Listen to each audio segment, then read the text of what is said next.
Hi all Thursday morning routine தான் பார்த்துட்டு இருக்கீங்க. கத்தால இப்போ 4:30. நான் கொஞ்சம் இன்னைக்கு லேட்டாக தான் எந்திரிச்சேன். ஏன்னா வந்துட்டு டிஷ்ஷஸ்லாம் கொஞ்சம் சிம்பிள். நேற்று வச்சு சாம்பார் இருந்துச்சு, அதை வந்துட்டு லஞ்சுக்கு கொடுத்து விட்டுலாம். அது கூட வந்துட்டு வாழைக்காய் பொரியல் பண்ணிடலான்ட்டு தான் நறுக்கிட்டு இருந்தேன். வாழைக்காய் லாஸ்ட் டைம் வாங்கிட்டு வந்துட்டு பழுத்து போச்சு.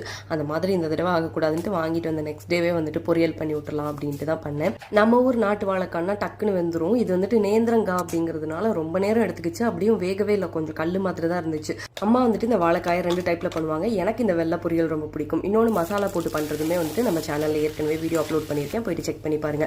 இன்னைக்கு வந்துட்டு மார்னிங் பிரேக்ஃபாஸ்ட்டுமே ரொம்ப சிம்பிள். சாண்ட்விச் பண்ணிடலான்ட்டு அதுக்காக தான் ரெடி பண்ணிட்டு இருந்தேன். அவகேடோ வாங்கிட்டு வந்தது நல்லா பழுத்துருச்சு, அதனால அவகேடோ எக் சாண்ட்விச் தான் ரெடி பண்ணிட்டு இருந்தேன். அது கூட வந்துட்டு ஸ்ட்ராபெரி பனானா ஸ்மூத்தி தான் மார்னிங் பிரேக்ஃபாஸ்ட்டுக்கு ரெடி பண்ணேன். ஸ்மூதியில் வந்துட்டு சக்கரை போடாம தேன் கலந்துக்கிட்டேன். இட்லி தோசை அப்படின்ட்டு நம்ம ஊர் சமையலுக்கு கூட இவ்வளோ டைம் எடுக்காது. ஆனால் இந்த இங்கிலீஷ் பிரேக்ஃபாஸ்ட்டுக்கு ஏதோ அதிக டைம் எடுக்கிற மாதிரி எனக்கு தோணும். அதுக்கப்புறம் மதியான லஞ்சுமே பேக் பண்ணிட்டேன். சாதம், சாம்பார், வாழைக்காய் பொரியல் இதோட கடை சாத்திக்கிறேன். நாளைக்கு வேற ஒரு vlogல பார்க்கலாம். டடா.